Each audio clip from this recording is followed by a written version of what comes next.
Oh, right now? We're recording, and here I go. No. I've never heard that, but that's the origin of cap. I'm going to look this up. I'm going to look. There's a principle that Right. we have to follow. Yeah. We have to have. Be true to yourself. You don't have. And when I came back, the place was a mess. So I knew I was a mess. Deep in here now. Now It's deep. incredible. I love it. Me That's too. good. Yeah. That's good. And applying the recovery, I thought.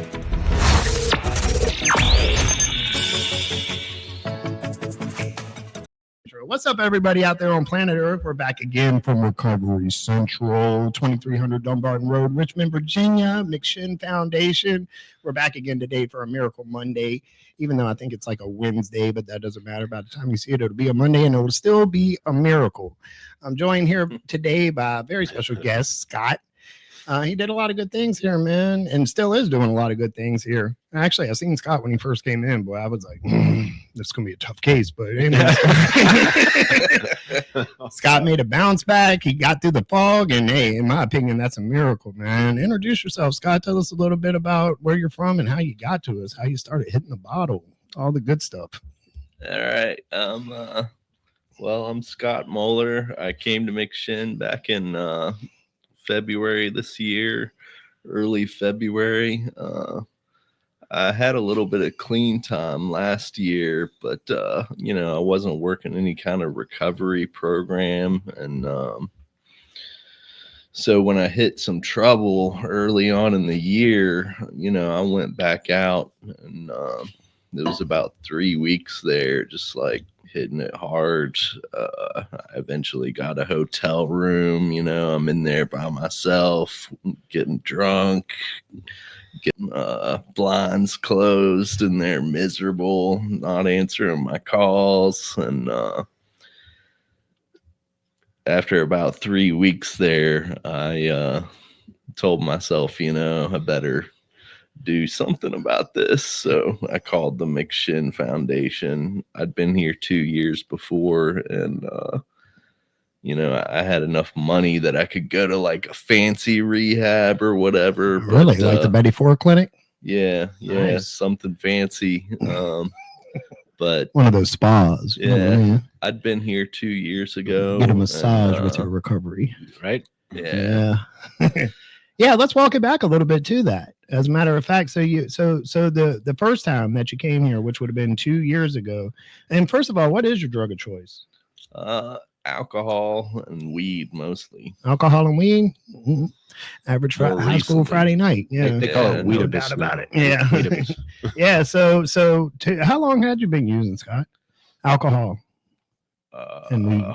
25 years. 25 years, and you're 38 now, because we were just talking off camera. I thought you were significantly older, but yes, 38. No, I'm just playing, dog. You don't look a day over 62. Yeah, no, 63. Yeah, so 25 years. So you pretty much started using when you were a kid. Yeah. My parents always weren't around, and I grew up in Huntington, I grew up in the middle of nowhere, West Virginia, but we eventually moved to Huntington. There's a lot of drugs around there. Me and my buddy both had older brothers that would take us to parties and stuff. So yeah. Besides that, what else is there to do out there in the middle of nowhere, West Virginia? You either got to you don't look like a fisherman, and I don't see you with the camo on too much. So what is the other choices? Like, seriously, like, what do you do out there besides like go to the bonfires and have a little drink and a little smoke? Yeah, that was what we did. Yeah. So eventually it goes on now, like in my mind, because like that seems to be like, a generalization of like the first thing that most people are introduced to. They're introduced to alcohol, and then you get a little bit of weed. You kind of stuck with that. When did you notice that like becoming like a issue for you, where it was affecting your life? Well, it took a long time, really, and I was really successful through high school and college, and I never really got like the really bad effects from it. So that was what made my recovery a lot harder because, I keep thinking to myself, I can do this and still be successful. Right. But that's just not true. Yeah, like the consequences and the pain. Yeah. You hadn't had experience like a significant amount where you were like, oh, I have to make some changes around here. So you didn't experience that on until when did it start looking like that to you? Probably it was about 7-8 years ago when I was about 30. Yeah. And was that the first introduction to like a recovery type style environment? Was McShin because you described that you had the money to go somewhere like awesome. Was that even the case then also? Yeah. Even though McShin is awesome, I'm not saying that. I'm using his words. Just somewhere different. Somewhere different, somewhere that's like the television commercial where you're like by the pool, like drinking the cappuccinos and stuff, Watching the surf. Yeah, reading like Nietzsche or what have you. Well, it was like when no offense to any of those recovery centers, by the way. I'm very ignorant to the fact of what y'all do. Whenever I was 30, things started getting a lot worse, getting tied up in court, spending some time in jail. Oh, you started getting the consequences. Yeah. What were you getting, like DUIs and stuff? Yeah. Heck yeah. One time I hit an electric pole in front of an off-duty cop's house. Did you take it down? The whole pole? Did the whole pole come down? Nice. So if the you're cop, gonna do it right. Do it all the way. Yeah, the cop was out there right away on his radio, and what a coincidence too! Out of all the places to do that. the light poles in Huntington, West Virginia, and I gotta imagine in Hampton. Oh, in Hampton. Oh, okay. I So eventually moved down here, right in front of yeah. Perfect. Well, Yeah. God works in mysterious ways, what I mean? So you go to jail a few times, and then now the light bulb starts going off for you. Yeah. Would that be the case? I started trying AA and NA and various success. Sometimes I get a few months, sometimes I get a few weeks. That's pretty good. The best I ever did was 11 months. Whoa. And but then, even though I've had those various periods of successes, this is the first time I've really been like kind of confident, I guess. Yeah. Because in the past I've still always had those thoughts in my head and like cravings and stuff. Yeah. So after like some consequences and stuff, and we're going to get into that too, because that's an interesting point you make.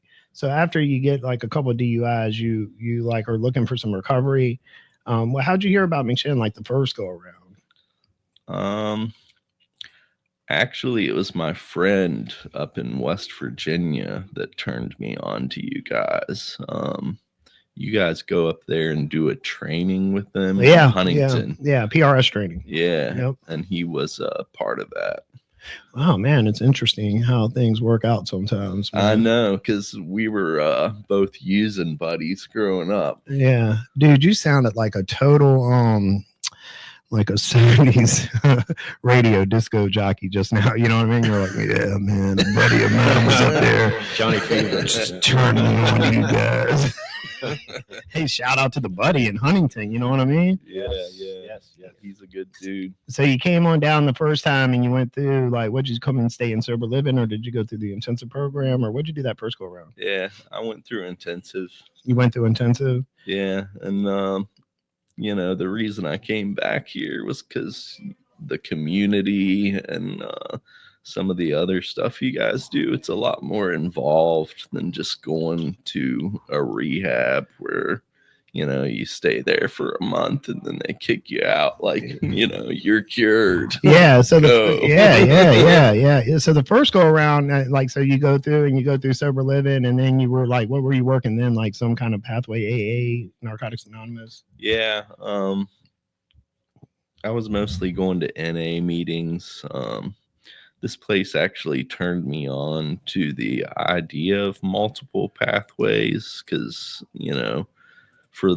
for years I thought it was just NA or AA, and that was basically it, Yeah. And when I go to those meetings, it's just like a lot of talk. Like Yeah, this is yeah. the way. Well, this is how we do it. Yeah, well, I mean, that's because it's not your cup of tea. Now, I mean, tea comes in all sizes. It comes in mugs, cold, sweetened, unsweetened. So that's understandable. And now, so the second time around, okay, so whatever you missed something, or you weren't introduced to something, or you just went back out and started drinking. This is after your first time. And how long did you stay back out there? Like, well, an active using or drinking or whatever they call it in that circle. I don't know. Having some beers. It was like I wanted to get better, but I don't know. It's like, well, one of the main things that really helped me, and I'm a big advocate for, people like medicated assisted treatment. MAT. Yeah. Well, I was last May I was diagnosed bipolar. Yeah. And so, I was kind of living undiagnosed for 15 years, I guess. They said it probably came out in my mid-20s, which is when things started to get really bad. And I guess once I got that diagnosis, recovery became a lot easier. But that makes a lot of sense, because you for like upwards to 20 years, you were fighting a battle that you didn't even know which war you were in. Possibly self-medication. Yeah, possibly self-medicating, undiagnosed co-occurring problem that you had. And then so you became aware of it, which isn't that the case with like most issues or problems we have until we become aware of them. Yeah. And we're just fighting a losing battle sometimes. Yeah, so you come on back. Did you get diagnosed with that while you were here, or was that once you came back, or you found out a little bit beforehand? Yeah, I found out last May. So it's been about a year and a half now, and things have definitely gotten easier, but that doesn't mean that they're easy. Yeah. You just know, you kind of have an idea of what you're dealing with. Yeah. So and, I can even though I'm taking medication and it helps, it doesn't eliminate the issue. Yeah, it's not the answer to all your everything. I mean, it's just the answer to co-occurring issues that you had. So you got kind of stabilized and under control. And then because from what I'm hearing is after that's happening, you can, with clearer eyes, attack your substance use disorder. Right. Which, yeah, I mean, Scotty, man, I seen you when you came in, you know what I mean? You're night and day, So you come on in, you got your diagnosis straightened out with the bipolar.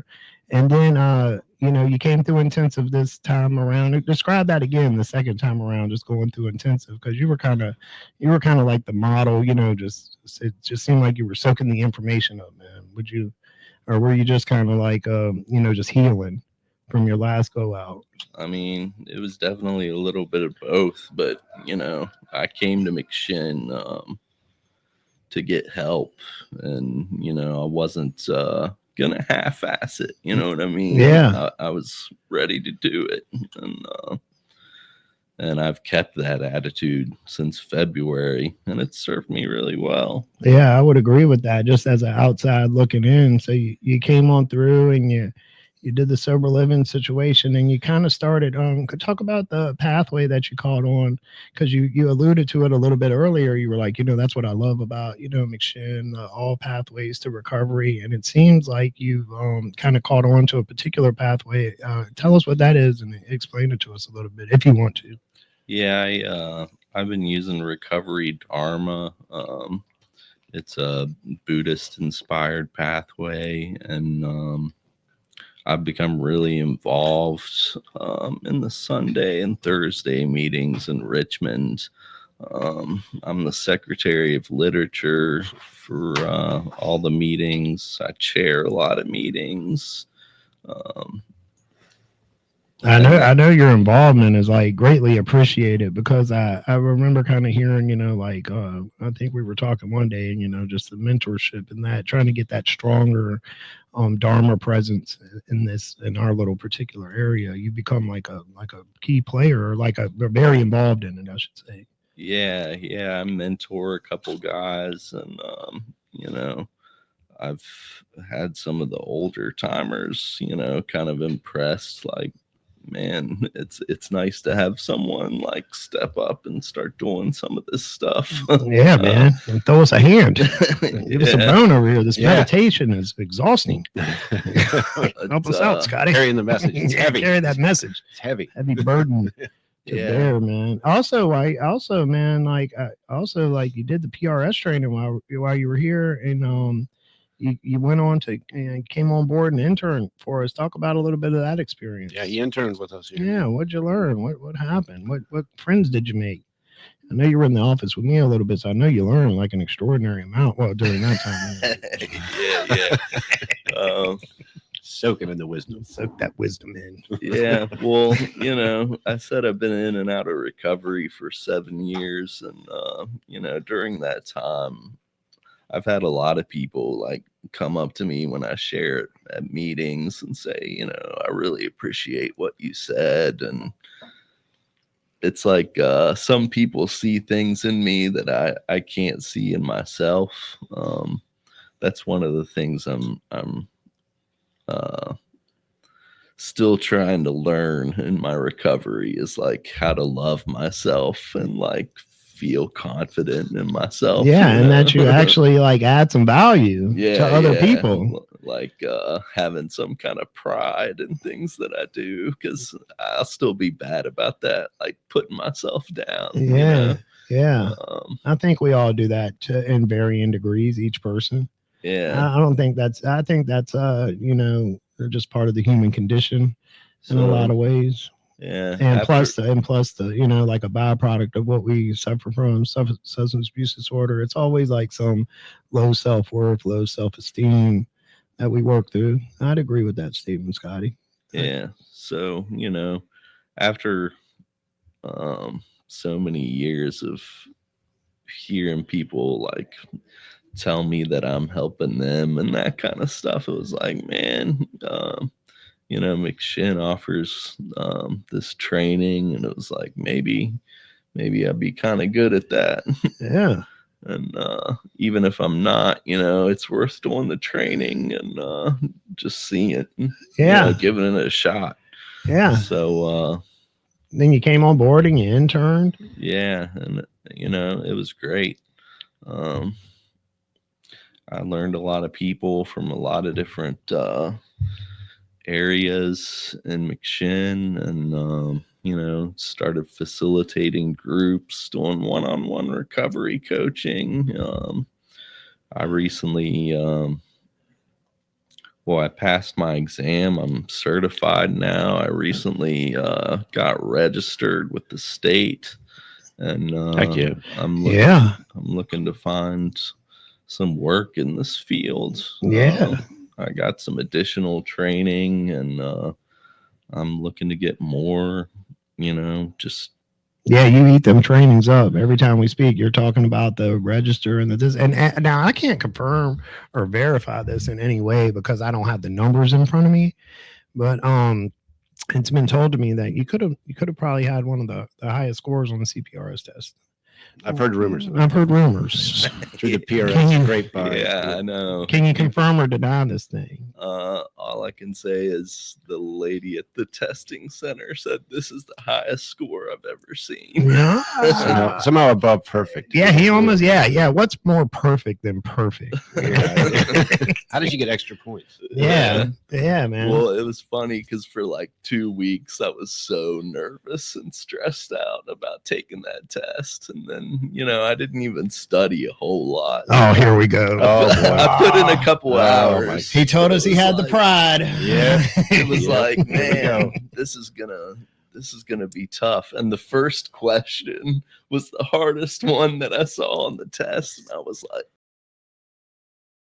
we would like to pause and take a quick second to shout out our sponsors.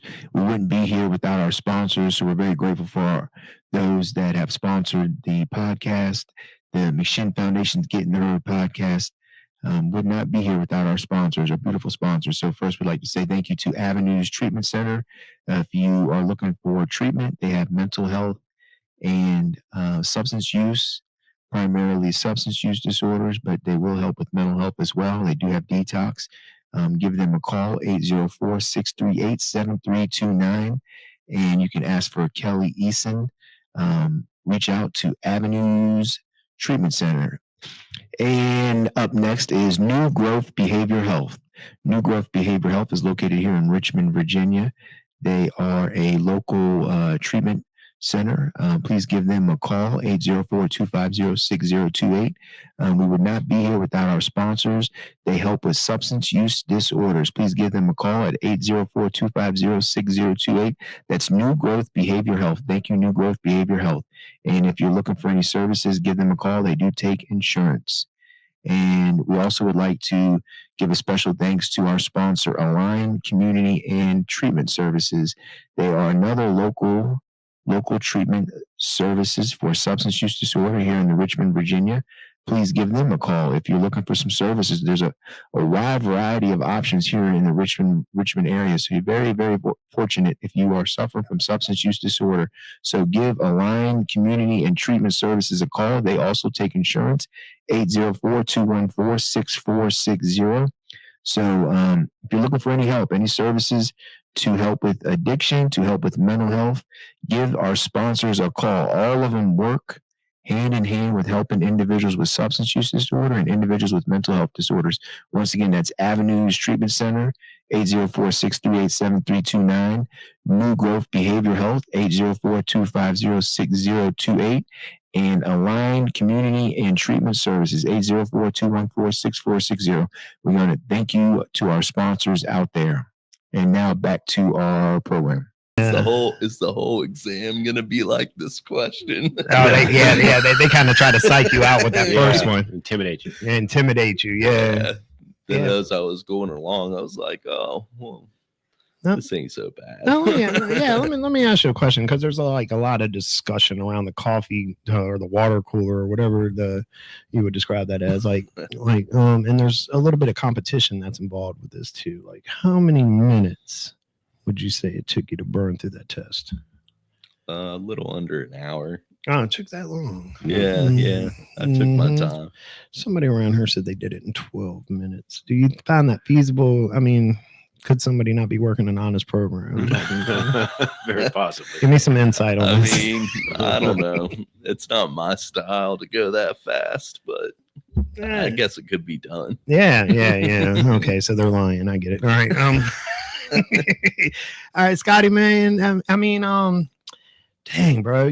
I seen you come in here the second time around. I had the privilege of hanging out with you, son, man. I've seen you grow. I mean, for anybody listening out there, I know we kind of burned through this kind of quick, and it's a Miracle Monday, but I heard it. So Scotty, it took him a while to come around to recovery. He freaking went from hitting electrical poles in front of police houses, going out with a bang. Yeah, getting some DUIs, man, having some legal trouble. He tried it one time around, either he didn't find his niche and he hadn't been totally diagnosed for his co-occurring, man. He took care of all that stuff, man. He came on in again. He found something that he really, really, helped him, with his recovery and spiritually, and that's recovery dharma.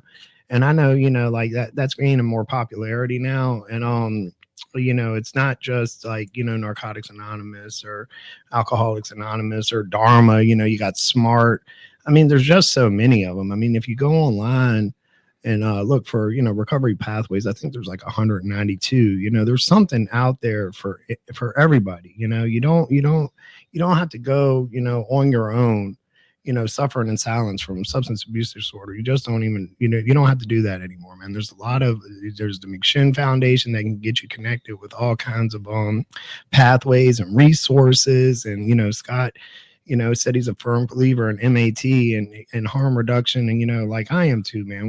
Whatever it takes to get you out of yourself and get you out of just the bondage of substance abuse disorder. You know, there's just so many avenues that you can take with help with that, you know.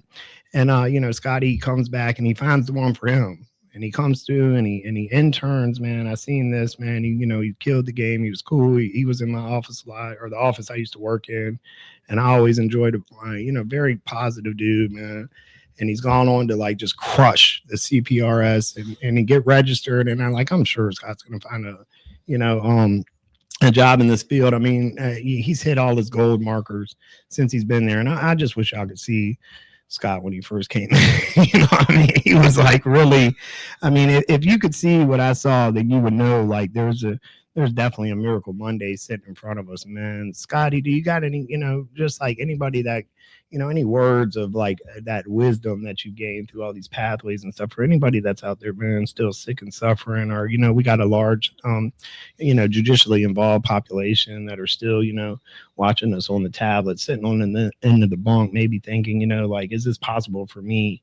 You know, with that in mind, man, do you got any like words of just inspiration, hope, any words? Yeah, I mean, a couple of the things that have helped me the most that I've learned in my Dharma pathway is to stay in the present moment as much as possible. You know, if I go too far thinking in the future, I tend to give myself anxiety. If I go too far in the past, I start getting depressed over the things I've done or seen. But if I try to stay present in the moment and do the best I can, you know, even if I don't succeed, then I know I at least am trying my best. And that's really changed a lot of my thinking. Just trying to stay grounded. And you know, my bad emotions and feelings are temporary. It's not something I have to act on.